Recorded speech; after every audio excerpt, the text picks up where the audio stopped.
বাজারগুলি শুধু এই বাজার না, প্রত্যেকটি বাজারে আমরা এইভাবে পরিদর্শন করি।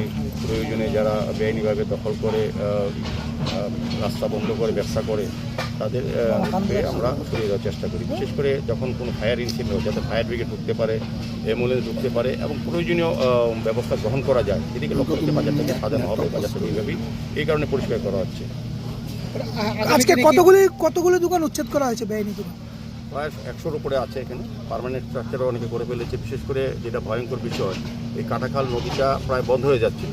বাজারের নদীর উপর বাঁধের উপরেই তারা পার্মানেন্ট কনস্ট্রাকশন করে ফেলেছে এবং সমস্ত আবর্জনা, সমস্ত গার্বেজের জেনারেট হয় এই বাজারের সমস্ত আবর্জনাকে এই নদীর মধ্যে ফেলানো হয়। সেই ক্ষেত্রে কী হয়, নদীর জলটা বন্ধ হয়ে যায়, জল দূষিত হয়েছে এবং মশার উপদ্রব যেটা আগরতলা শহরে বেড়েছে বলে সবাই আমরা দেখি। এটাই একটা প্রধান কারণ এবং অস্বাস্থ্যকর পরিবেশ তৈরি হয়েছে এলাকার। যে এলাকার মানুষ খুব খুশি হয়েছেন। আমি সবাই সজি এবং বিশেষ করে ব্যবসায়ী যারা আছেন এখানে, ব্যবসায়ী এই কমিটির সেক্রেটারি আছেন, অন্যান্য কার্যকর্তারা আছেন, তাদেরকে বলবো যে সরকারের পাশে থেকে সরকারকে সহযোগিতা করুন, আমাদের পৌরনিগম সহযোগিতা করুন। আলটিমেটলি লাভ হবে আপনাদেরই, বিক্রেতাদের এবং ক্রেতাদের। আচ্ছা দাদা, আগরতলা না, আমাদের তো পৌর নিগম এবং আমাদের সরকারের একটা বার্তাই আছে, অবৈধ বা দুর্নীতির সঙ্গে যারা যুক্ত আছে তাদের বিরুদ্ধে আমাদের সরকারের লড়াই। আমাদের মুখ্যমন্ত্রী জিরো টলারেন্সে দুর্নীতি এবং যেটা বলবো অবৈধ যে কাজগুলি হচ্ছে এগুলির বিরুদ্ধে আমাদের সরকার, আমাদের মুখ্যমন্ত্রী আছেন, আমরাও আছি। প্রত্যেকেই শহরের মানুষ, রাজ্যের মানুষও সরকারের সঙ্গে আছেন।